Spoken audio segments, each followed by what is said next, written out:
Week we bring to you the subject of hauntings, intelligent hauntings, residual hauntings, portal hauntings, and poltergeist hauntings.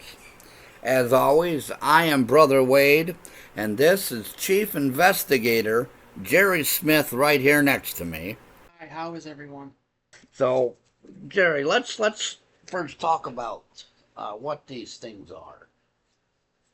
We have one that is the poltergeist. Really quickly, let's get this out of the way because I don't necessarily believe what is all around for it. You may. It means a noisy. Ghost in German. Yes. What's your opinion of this noisy ghost? I would say it would be intelligent to open cupboards, to do stuff, Well, my opinion to is manipulate its environment. my opinion is a little different than yours. I think it's just negative energy comes from negative energy and it's projected onto people from their negative energy and their thoughts. Say So, like say like a teenager, it's usually associated with teenagers and women and it wreaks havoc with their senses, their being. so it's an environmental influence. Some of it's environmental. I do believe it's paranormal, but it's environmental as well. Now, a lot of people do believe that it comes from teenager women, but I've seen cases where it just happens to be there for some reason. Um, a lot of times you see them in kitchens or restaurants where they it's smashing stuff, moving stuff. I would more, in my opinion, think it's an intelligent haunting to manipulate its environment, to know how to do it, to know what to open or know what to throw, know what to do. I You see. got to have some kind of I intelligence. do see your point. I do see where you're coming from with that, and it's very possible. Um, There are a lot of similarities between it. yeah, and it's also like the second one we're going to talk about really quick is another one that I find the intelligent haunting is the portal haunting. Now they claim it's new. They claim it's something that's being studied. Personally, I think we've studied it all our lives in this field. And that is portals. What we mean by that is it was brought to us from somewhere else. Some other dimension or some other space and time. Realm, dimension, maybe in a Ouija board is the best example I can say. You Oh, called yes. forth Oh, yes. something. I've had experience with that. Some kind of magic. You called forth something. I don't know about magic. Maybe laws of physics, possibly, scientifically. Well, there's a lot of religions like Wicca where we see people have summoning circles and they summon other entities to come into this world and help them or I don't know, be with them or Yes. a lot of it I don't really understand, but they make a circle around themselves or a circle where they capture this thing like it's an insect or something. Yeah, a protection circle. It's like the spider in a jar theory, Or a moth to a flame type deal. Yeah, but isn't that dangerous? Isn't that Yes, it's very dangerous, but if you know what you're like doing. capturing a wasp? If you're gonna play with forces that you don't understand, it could backfire very badly. Yes, it can, and I've seen it backfire quite often. However, wouldn't we categorize that as intelligent? Yes. Wouldn't we categorize that as something that knows it's there and can do stuff? I suppose so. A mind of its own, if you would? Yes. Maybe even another life form, an alien life form? I wouldn't go that far. Well, I mean, demons are an alien life form. Yeah, I wouldn't They go are that. entities. They are living things that are of this world, or not of this world, should we say. Yeah, but not of this world means up there, man. Up there, not below. No, Yeah. man, not galaxies away in Star Wars and Star Trek. Well, that's a whole nother subject, but Let me abduct you. that Type crap. might that might happen. We might have an alien entity pose as something else. We've seen it. I've heard of it. Um, you're just waiting to laugh at me. No, no, I'm not. But I do believe there is an interesting concept here that these things that come through portals may be other life forms that we are not prepared to have here. I. That's a. For me, I'm sorry, but that's a stretch. But it doesn't mean they're not intelligent. Yes, they're intelligent, but I don't believe that they're from outer space or. I believe they're from another dimension or realm, but that's different. And what's the difference in outer space and another realm? It's realm's not Another world, space. another Realm, whatever. realm is not space. Realm it can mean a lot of different things. So there's a little island in the land of Mario that these things come from? No, time and space works differently. Think about it. Yeah, but Time and we're space talking would be about. time and space would be a realm, a different dimension. Dimensions are based on where you currently are. They go from one place to another, but it's a different scenario, it's a different dimension. Yeah, Like everything's different in a different dimension. It's a complicated issue. yeah. We're gonna have a whole show talking about that stuff, but we're gonna do it when we can. All right, well, let's go back to what it actually is. Which I believe it would be an intelligence on it. Yes. I believe that it would be something with a thought process to know what it's doing. They have an agenda. It could. It all depends on what type of intelligent An haunting it is. independent mindset. Yeah, an agenda. I don't know. I'd never seen one come through with a plan and a calendar and some appointments and stuff to Well, do. they don't do that. But if you set an agenda as in its purpose is something and it's going to fulfill what it wants to do, then yeah, it could have an agenda. Yeah. Very dangerous agenda. And that leads us to talk about the intelligence haunting, where things that know they're there, they know we're there, they Try to communicate with us. Something yes, that communicates with us. and Tries to manipulate the environment that it's in. yes, and something that knows that it may not be wanted or is wanted, depending on the circumstances. A lot of intelligence hauntings also, like you said, have a plan or an agenda. Yes. They want something or they need something. Some are negative, some are Or just. they think they need and want something. Yes. Um, and a lot of the intelligence hauntings, unlike the portal, would be actual people that have passed on. Um, That's when you get your human spirits. yeah, Human intelligent spirits. But then there's also your negative and demonic intelligent spirits too. but I'm talking the demonic, negative spirits could be some entity or life form besides somebody's disembodied spirit. If somebody passes away, they die. Well, yeah. Let's just say it, they die. Their spirit leaves the body and it says, I want to do this and that, and I can do this and that, and I'm still going to have the same powers as I did when I was alive. Yeah, but nobody really knows. Nobody knows, but that's what an intelligent haunting is. Oh, I know that. Something that is living just as it was when it had a body to do so. But then there are entities that were never alive. They say it's theory they were never alive, and they're demonic in nature. Yeah. But I don't really think that would be a haunting.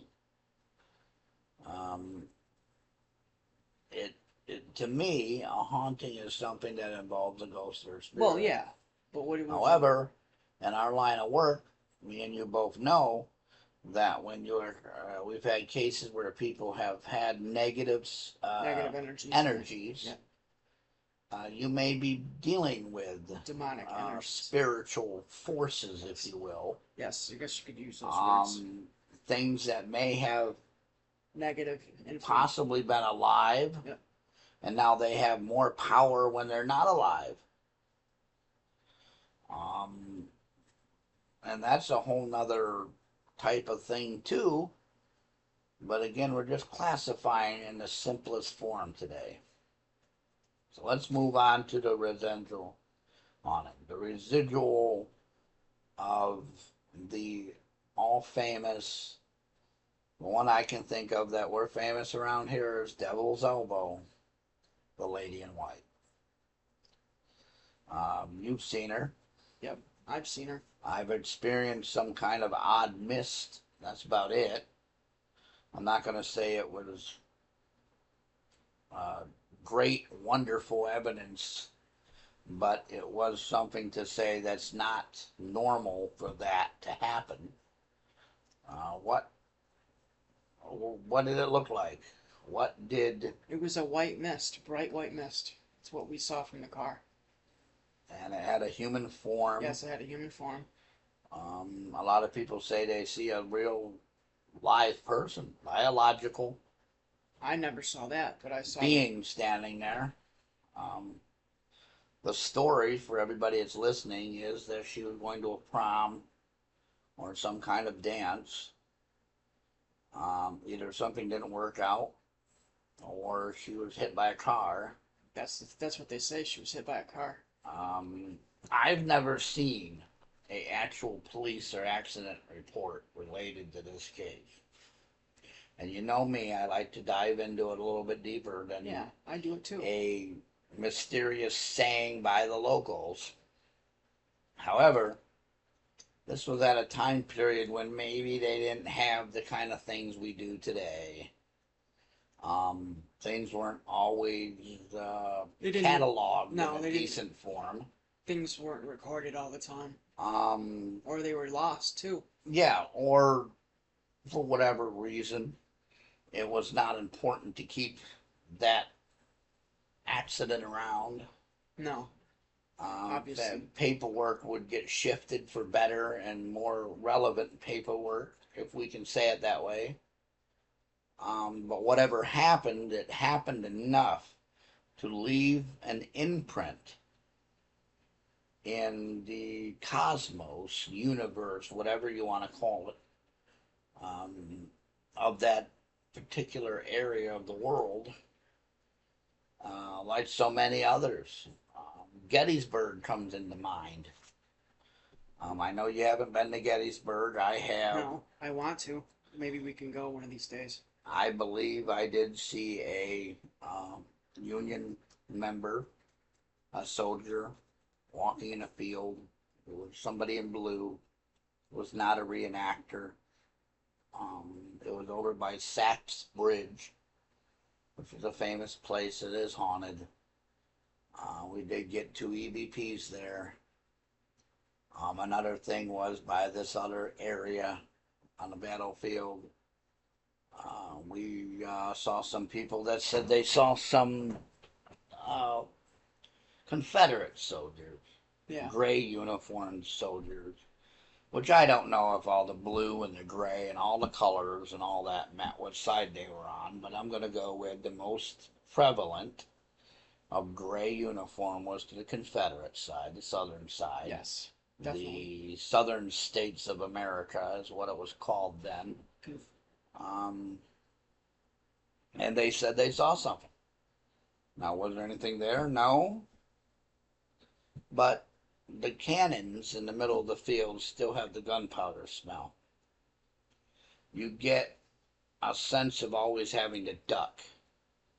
I got a sense that it was a very eerie feeling that I should not be in the field. The feeling I got was very, very odd, to the point where it was almost upsetting that this ungodly feeling of something dreadful is going to happen to me. Which obviously it was a battlefield. Obviously, dreadful stuff happens. Traumatic events. Yeah. Well, that leads me to, what I'm going to say is that things that were bad, things that were traumatic, things that were not good happened, and they happened quickly. Guys were in war, um, and all of a sudden they're alive 1 minute, the next minute they're done. Their lives are done just in seconds. As quick as I say the word done, everything changes for them. And that is not only bad for that person, but for the person that sees it. And then it repeats itself. Somebody else would suffer as well. And going through all this, going through whatever they went through before that point, it was a war, and I can only imagine what goes through your mind when you're doing that. I don't know. But if it's any of the dreadful feeling that I felt on that battlefield. Well, it was also the bloodiest battle of the whole Civil War. Over 51,000 casualties. Yeah, and it's including also both sides. And it's also the worst casualties on American soil ever. But what I'm saying is, if you're a soldier and you're out there, you kind of know what your faith is, and I would think your spirit and your soul at that point, when you're still alive, is not going to be wonderful when it leaves your body, as if you weren't in a war. I don't think it might be wonderful of somebody leaving their body if they're in the hospital, but being on a battlefield is definitely a place for a ghost to be made. Yeah, my friend's wife used to go. She'd only do Gettysburg. She was strictly Gettysburg for her paranormal group. I don't know why that's all they did, but they go once a year. They go down to One of the finest pieces of evidence in history of paranormal investigating has been found there. The soldiers that are walking repeatedly. And that's a residual video of a residual haunting. The soldiers are walking, and then it stops, and you can see it somewhere else that they're walking. The perfect place to talk about what a residual haunting is that the soldiers will continue the march. They will continue to run across the field fighting. You'll hear cannon shots. You'll hear, I heard it whizzes past my head. That's like a bee flying past your head. Only I was told it was the gunfire. And it's there. I'm not sure what it was. I'm not sure if all the stories are accurately correct. But there's enough stories where they can't all be wrong. They just can't be. No. Another place would probably be it's a fire, if somebody's house or apartment burned, a hospital setting, like an emergency room. Oh yeah, I've been in enough nursing homes have residual hauntings to them. I've been in enough ERs and hospitals to know. And well, recently I was in the hospital, and I saw some residual hauntings.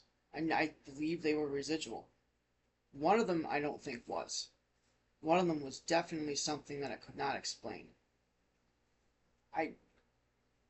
A friend of mine said I might have even saw the angel of death. Wow. I'm not sure. I mean, I wouldn't go that far, but that's what he said. I'm religious, and I don't think an angel would be over death, but no, but I know what you're talking about. It was a shadow person that I saw go past me, and that old lady was going, "I don't want to die, I don't want to die." She kept screaming, not screaming it, but moaning it. And it was like something, it was right down where she was, and then she stopped talking, and I heard her. I saw the shadow dart into a room with a door open, and that's the last time I saw it. But when I saw that shadow, I got a creepy feeling. Yeah. Now I don't know if it was intelligent or residual, but I'm just not really sure. I would say that would be something that's intelligent, I wasn't on has a purpose to it. I wasn't on any hospital meds. I was fine. I was actually recovering. Well, another one is the high rise downtown. We're not going to say any names of these places because I don't want people saying, "Oh, let's go and Well, figure that's why this I didn't stuff say out." anything about the Yeah, hospital. but there is a story of a gentleman who used to live there that his spirit haunts the place. It could either be seen on the elevator Is it at where I certain think times, where I think it is? possibly yes. I've heard of it too.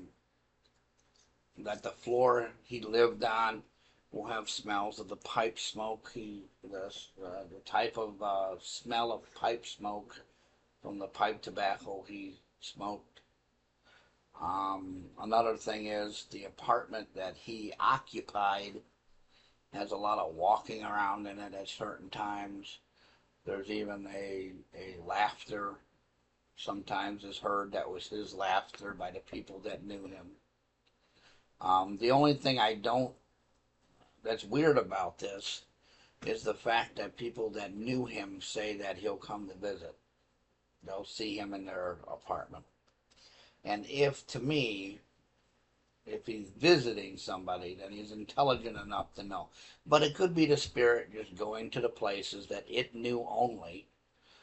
Let's say, there's only 5 places in the place that the spirit can go to. That would be a residual haunting. There's nothing, he's not manipulating the environment any. They just said that they've seen him standing there looking at him. Um, The hallway sees him walking up and down it. That could be the spirit going to the places somehow. well, there's another place I know. I won't mention the name, but you've been there. Where I was once.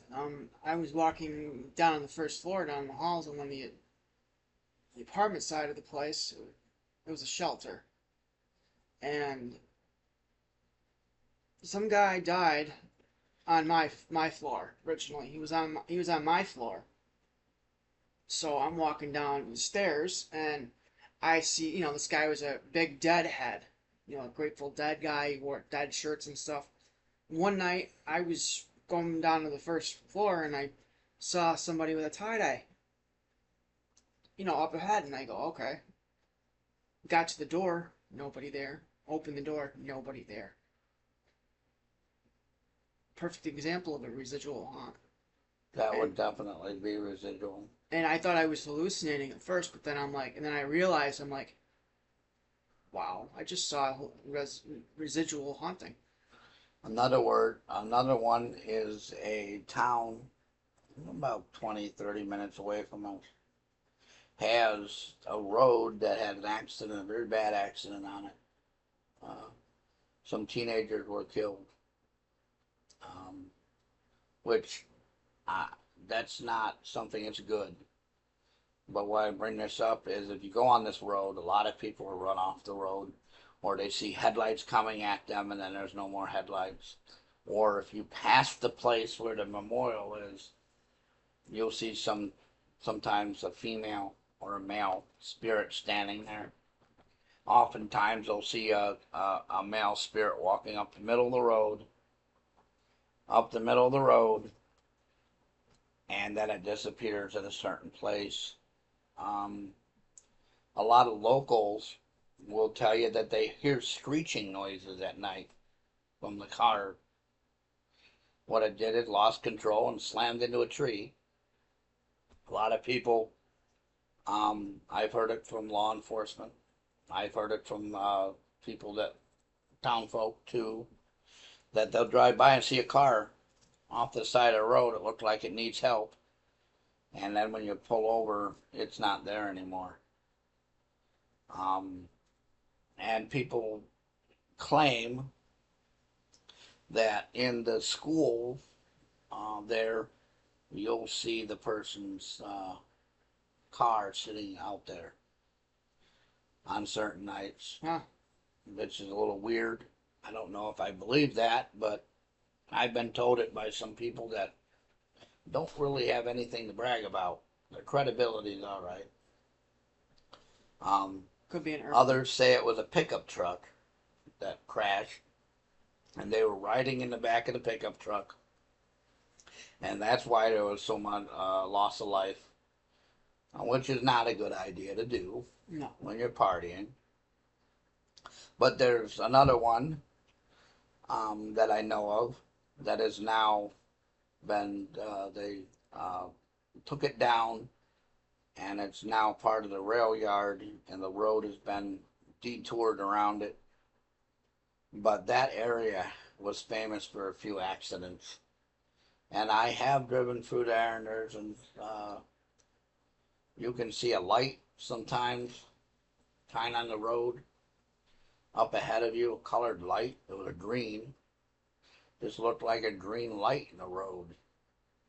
Nothing elaborate. Yeah. I've come around the corner there.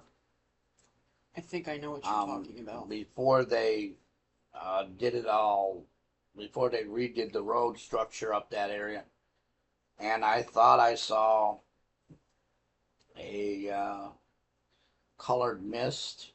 I guess that's what you'd call it. What color? Just floating down this. What color was it? It was a pink color.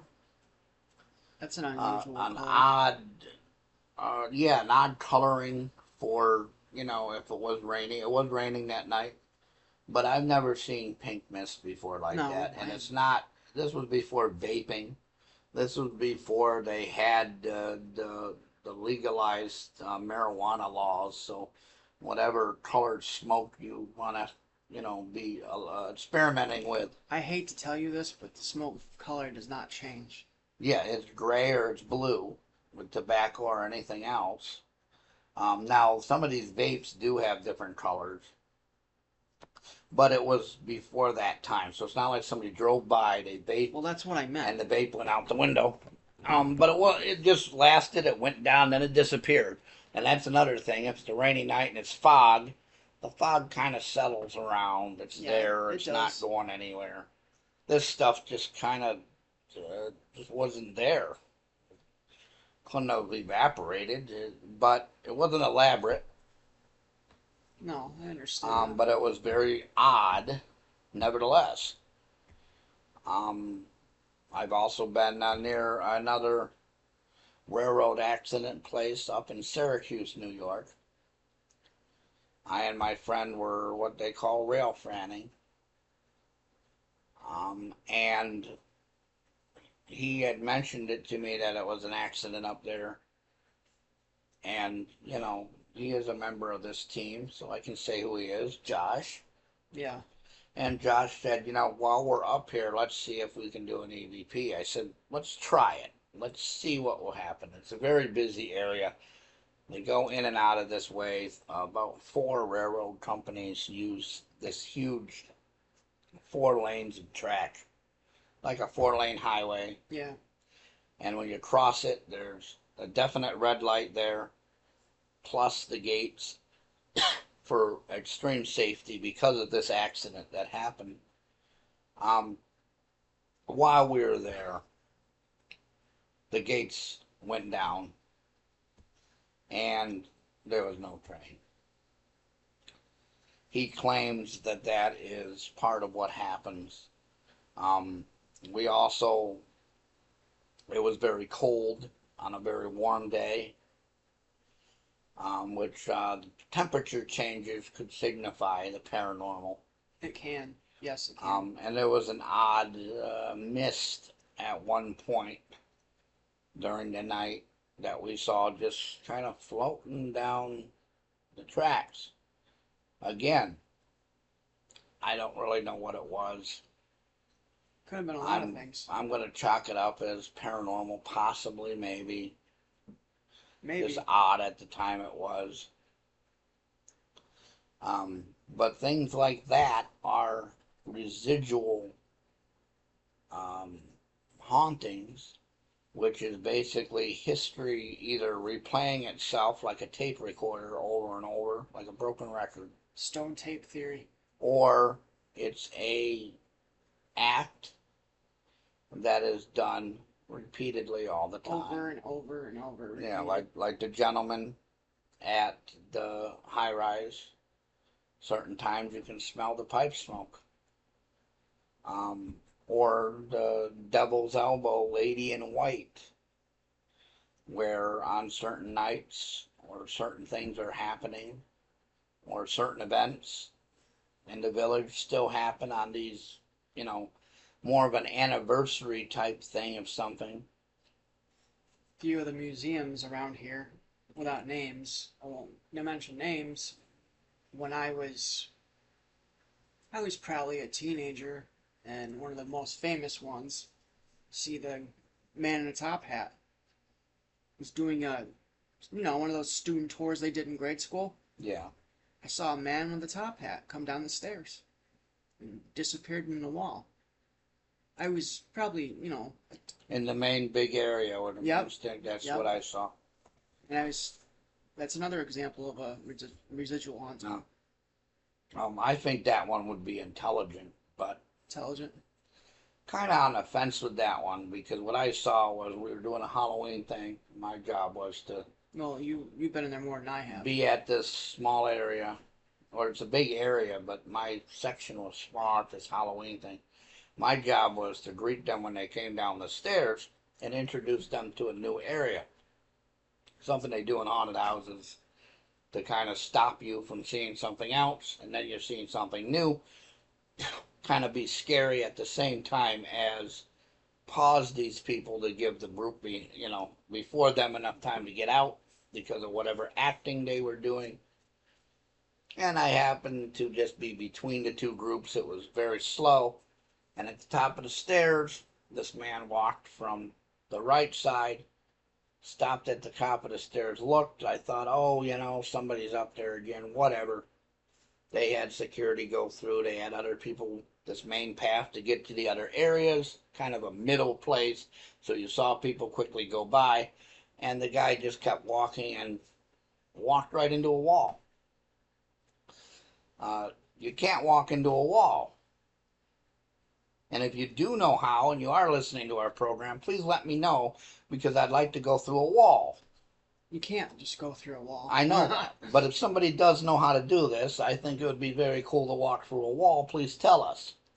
But you and I sitting here and everybody listening knows you can't do this. No, you can't. And there was nothing on the other side of the wall. No. Where this was, you would have ended up outside and probably fell 3 stories down. So either the guy jumped to his death, which didn't happen, or there was a mat down there, or what I saw was a residual or spirit doing something it normally does. Yeah. And all the stories I get is this section is they keep seeing this guy walk up and down the stairs. And it's almost as if it's repeatedly, every time I've talked to somebody about the museum, they tell me about the guy who walks up and down the stairs. And they disappear, or he walks into the wall, or he gets down to the bottom of the stairs and he's no longer there, or he walks upstairs, goes into a room, and he's no longer there. I don't know if it would be the owner of the mansion, the guy had actually called it his home, or if it's somebody else. There's also rumor of a female maidservant who was there, and she haunts the upstairs area, and you'll just see her walking around. Kind of like walking. Different times, going the same direction every time, in the same areas all the time. That's a residual.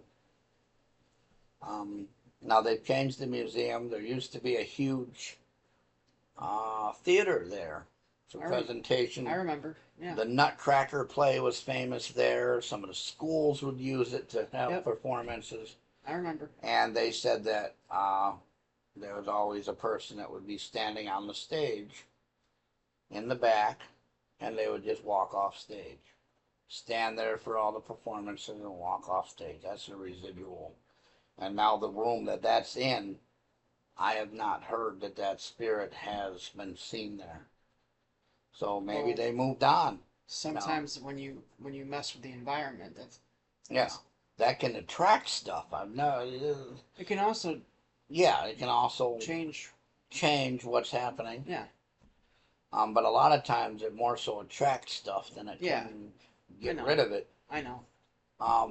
However, in this case, I've heard that it took care of it, and that leads to what you do about these things. First of all, residual haunting, leave it alone. Simple, very simple conversation right now. Very simple thing to do is let it be. Yep. It's just replaying itself. It's not going to hurt you. No, it's not.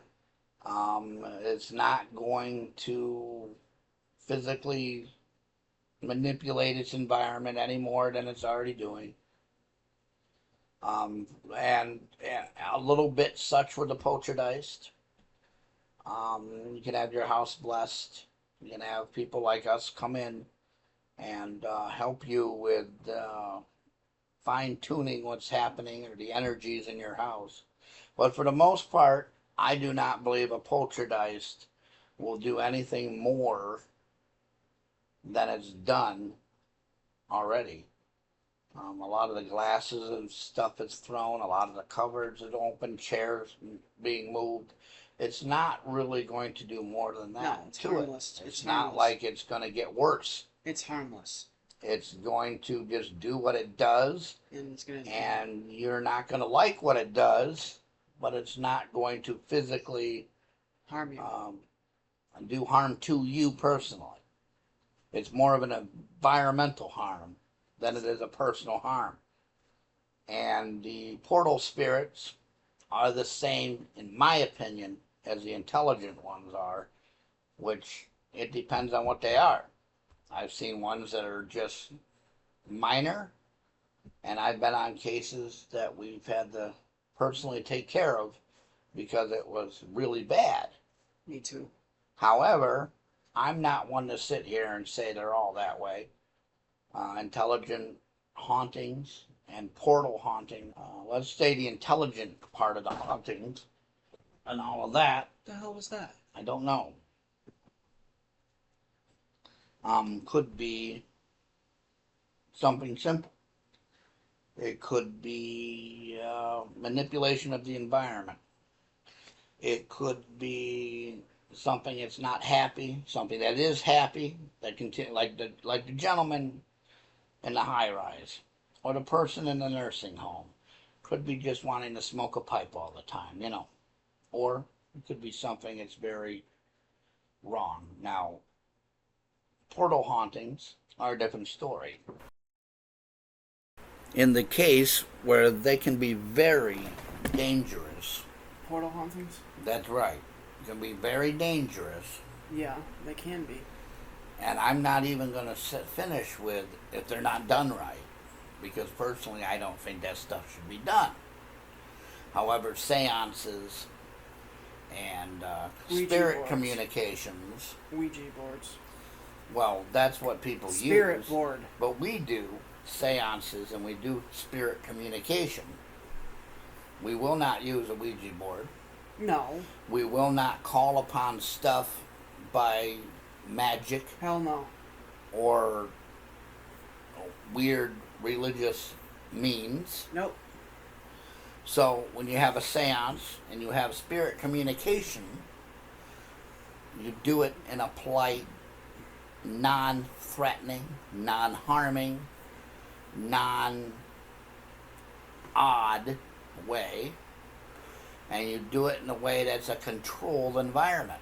Now, yes, Ouija boards, people have told me, it's controlled. You can end it. You can do this. It's just a game. Well, I don't think it is. I don't either. Now, the Parker Brothers Hasbro thing with a magnetic strip in it that goes around the board. Yeah, that's crap. Might be a funny little game. However, A spirit board. you could take a glass Yeah. and a pendulum and write yes or no on a piece of paper with a glass, or have a pendulum swing back and forth and still get the same effect that you do with the Ouija I board. know. But A spirit board is a real board. is something to actually use to call forth things. And I don't even say they're spirits. I don't call them entities, beings. They're things. Because you can call anything.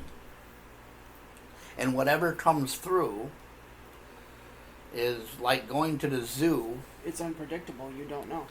Yeah, it's like going to the zoo and throwing crackers And a at the tiger. duck pond. And a tiger. The swan could come over, a crow could come over, a duck could come over, the flamingos can come Or over, the lion can come over to eat them all. the lion could come over, whatever. The fish in the pond could start jumping all over. I get It's it. just like being at the duck pond and feeding the birds crackers. You have no idea what's going to come. Nope. No idea. No control over it. The bunch of seagulls will just swarm you and you're done.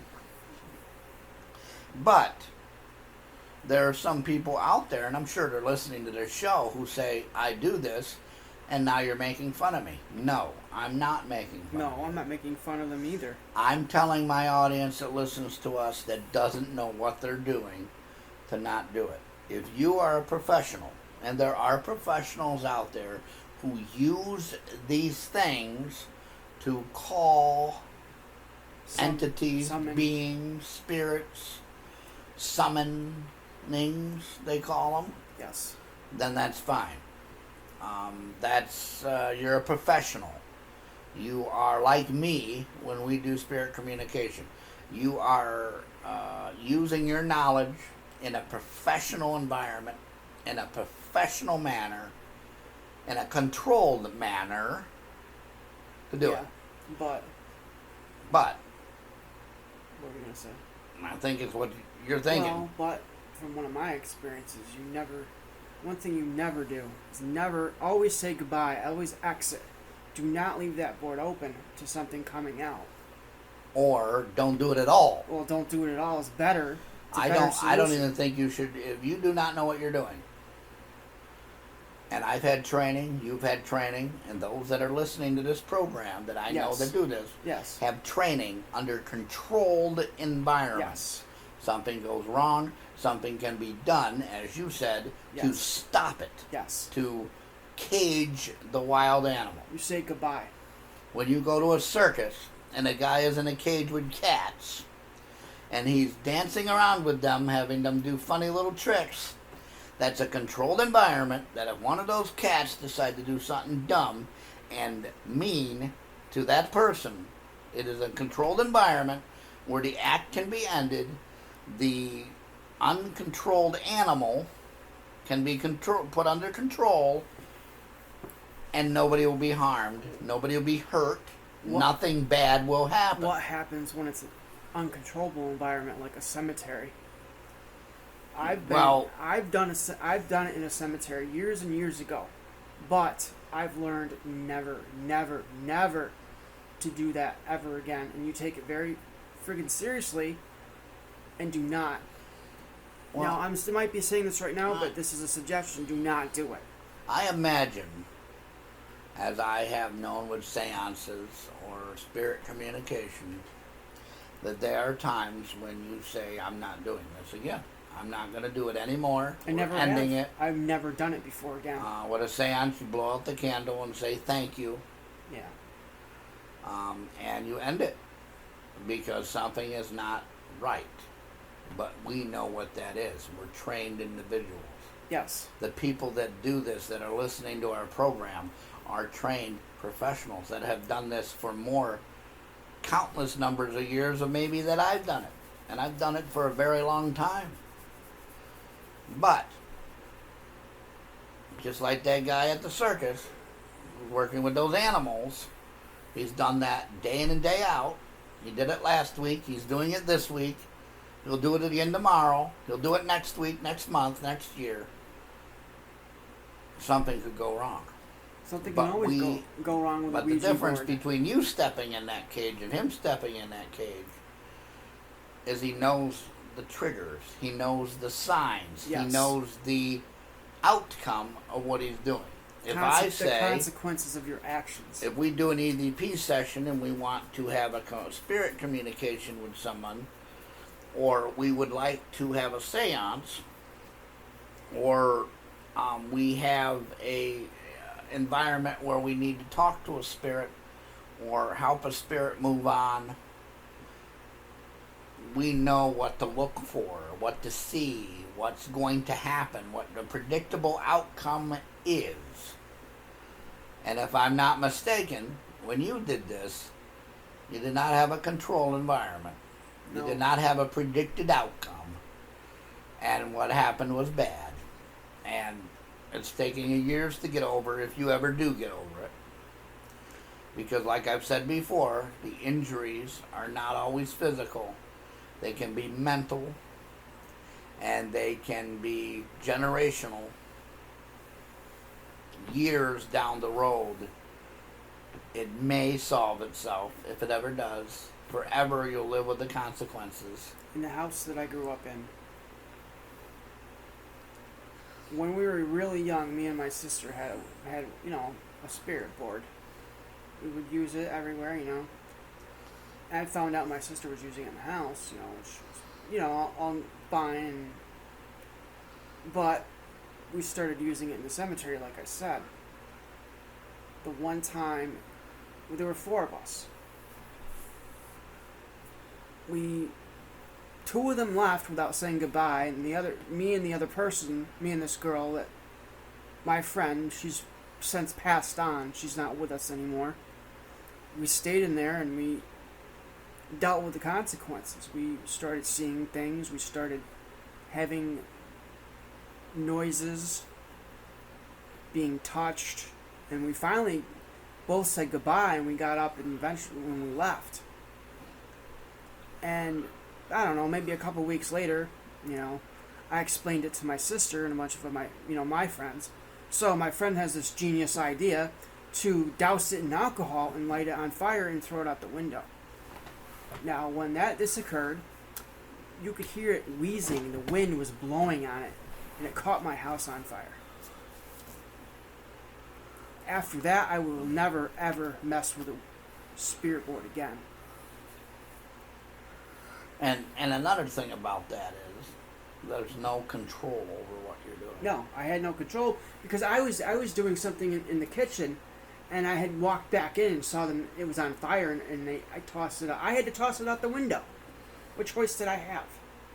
Now, when you say this thing caught on fire, it You itself could ignited itself. You could hear ignited itself. You could hear it whining. It was whining. You could hear it whining, like the spirits. Something was whining. Like a kettle, like a teapot. Yes, but you could hear like voices, like it was combusting itself. Yeah, but it was like something was whining. Yeah. Like you were hurting something. Like a human whine or an animal whine. Okay. Human or animal? I don't know. And then it just was a fire. Now in this field, I'm going to explain this very simply. There are flames, but there's no fire. They're magical flames. They're elemental flames. They're I'm not really sure what it was. a dimensional flame, but it's not like you have a campfire flame. No, it was lit on fire until it was a real wood fireplace fire on your Ouija board, is what you're saying. Yeah. So the people that are listening can understand. Yes. Okay, because that just sounds weird to me. Yes, but that's. But what it happened. sounds like it was combusting itself, I or don't it know. was trying to do something. Yes. Now, when it caught fire and you threw it, what happened to it? A lot of people say it doesn't burn. It burned a little bit, and then it went out. But it had burnt when it was burning. It burnt some of the siding of my house. We had to replace the siding on my house. So it was on the outside. Yes. Yeah. So this thing was outside where. Well, somebody lit it inside. One of my genius friends had an idea to light it inside. And then when I came in back in the house, it was lit, and I'm like, "What are you doing?" So I opened the window. Well, the window was open, and I tossed it because I didn't want it, to carry it through my house. That would have been even worse. Mm-hmm. And like I said, it caught my house on fire. It was making that god awful whining noise, and I didn't know what it was. Yes, it could have been because it was on fire, but at the same time, I don't know, man. And then for a long time, I had a lot of bad luck. A lot of bad luck. Now, do you really contribute the bad luck to this, or I mean, some people say, "Oh, I've done it and I lost my job, and really the job was going to lay you off anyways." I truly, your car won't. They've had a car accident. Well, you weren't in the best shape of drive anyways. I really truly believe that there was something attached to that board, and it had stayed in my house. Like throughout the years, we used to see stuff in the house still. We'd have things occurring all the time. Like even when I left, my sister was still here. She said she. So somebody here tried to light it. It started whining. It got worse for whatever powers were doing to whatever it was doing, and it got so bad that you threw it out the window. I had to. And then it obviously continued outside with whatever it was trying to do. Yes. Now, when we talk about things on fire or combusting themselves on fire, and somebody's saying, "Hey, that's on fire," we don't think of Parker Brother games. This wasn't a Parker Brother, though. But, well, that's what I'm explaining to the audience here who's listening to this and saying, "Oh, well, somebody did." No, nobody did anything. These things are made out of wood. They are works of art, in opinion. I don't want to put the people down that make these things because they are a work of art. Very unique. Time is put into it. Some of these things can be very expensive. However, they're going to argue that the intent of what you do with it, it's like if I make a staff and you go out and decide to play Dungeons and Dragons with your friends and hit each other with it, and one of you breaks your finger getting hit with it, that's your fault. So with that argument, if you take a staff and you go for a walk with it, instead of playing with it and hitting your friends with it, or if you decide to take the staff and want to play Merlin and do magic and you and your magic. Summon something, the person that made this staff is going to say it's on you. However, some people do not have that intent when they do this stuff. No. They make them because they want to do something. They want to manipulate the universe. They want to do things that are not supposed to be done. Obviously, you guys went into a graveyard and asked for things to come, which is probably an experience in itself. But away from that experience, that's not normal. It's not controlled. Whatever happens, happens at the moment it happens, whether you like it or not. And it's not something I advise. It's not something I think you should do. I will never do it again. If you think this stuff is funny to do, I can't say anything about it, but I can say my personal opinion is take our advice and not do it. Don't do it. Don't play with fire. With this stuff. It's like playing with fire. Yeah. I say it's like juggling fire. Someday you're going to catch the wrong end, and you may not be able to let go fast enough, and you're going to burn yourself. I agree. It's like skateboarding. Someday you're going to fall off the skateboard, and you're not going to like the landing. And even if you're a perfect skater, even Tony Hawk, a wonderful athlete, a perfect skater, a great person, has fallen off his skateboard and can probably agree with us that sometimes when you fall, it's going to hurt badly. My advice is to get rid of it. And this is what I did with mine. You dig a hole and you consecrate the ground and you leave it there. You never think about it again. What happens to it? Does it rot? Because I was told you're supposed to burn it. You're supposed to stick it in holy water. You're supposed to destroy it. And I've even been told to put it on a grill in a controlled fire and destroy it. And then dump water, holy water over it. I did. I dumped. And then get rid of it somewhere in nature. I dumped. Yeah, I did that. I dumped holy water and I fucking burnt it and then I buried it. And then I dumped consecrated salt and holy water on where it was. Where I buried it. I don't even remember where that. Well, actually, I do remember where. It's somewhere close by, but. See, my inquisitive mind says to dig it up, see what it looks like. The other inquisitive mind says leave it the heck alone. No, I'm leaving it Concentrate the land every year and just leave it alone. There's some people out there who has also said that wherever this stuff is, whatever this stuff is, should be left alone forever and never dealt with again. And I agree with that. I do too. I agree that some of this stuff is just plain too bizarre, too frightening, if you want to use that word. Some people use that word. Yes. Odd to deal with. And sometimes when you're in this field of the supernatural, the paranormal, you get cases like this that you have to deal with. And we are prepared, we are trained to deal with it. And I remember one case where she would not leave what she was doing alone. I'm not going to go into what she was doing. She wouldn't leave it alone. Team member? And we had to walk away from it. Oh. We had to say no more. We cannot help you anymore. It was getting mentally and physically draining on us. And I remember in my career of being a paranormal investigator, I've had a few of these. That would probably be the worst. The second one also involved children.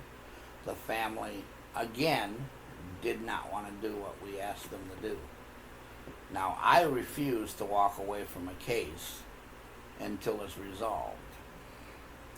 But if the person doesn't want to cooperate, you have to do it.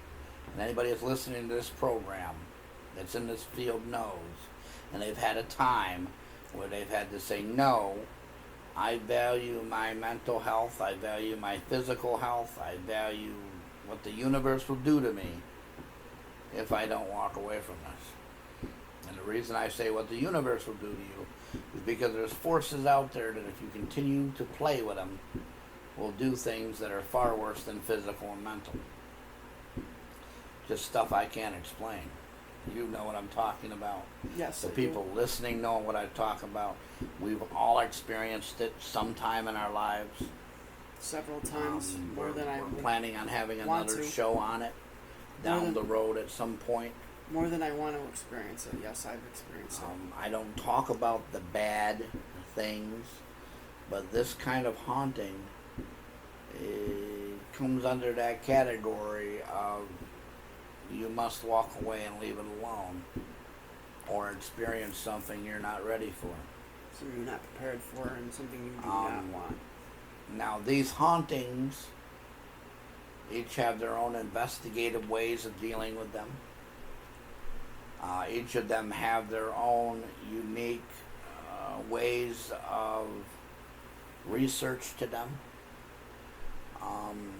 Maybe even some of the occult research. If you're into that kind of stuff, you can get more information than what we're giving you here on this program. But for the most part, leaving the topic of portal hauntings is just don't don't mess with it if you don't know what you're doing. No, do not mess with what you're. It's kind of like fixing a transmission. Unless you absolutely know what you're doing, let a professional handle it. Yes. Because you will not be able to drive that car again if you do it wrong. Yes. and you may drive that car a little while, but at some point you mess it up, you won't be driving at all.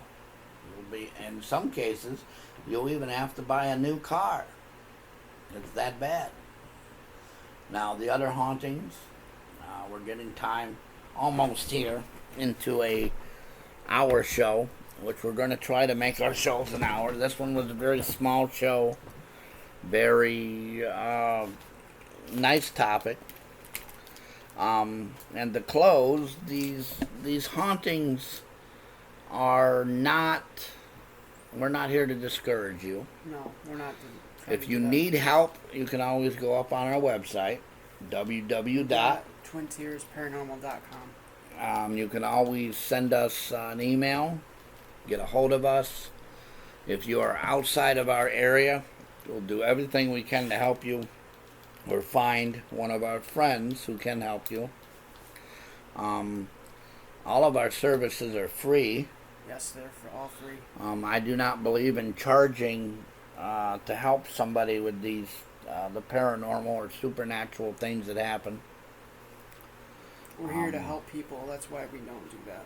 Again, if you want to go directly to our show, you want to see our evidence, know a little bit more about our team, www.twintiersparanormal.com. I am Brother Wade. Jerry Smith. And this has been the Paranormal World. Till next time, folks. Till next time.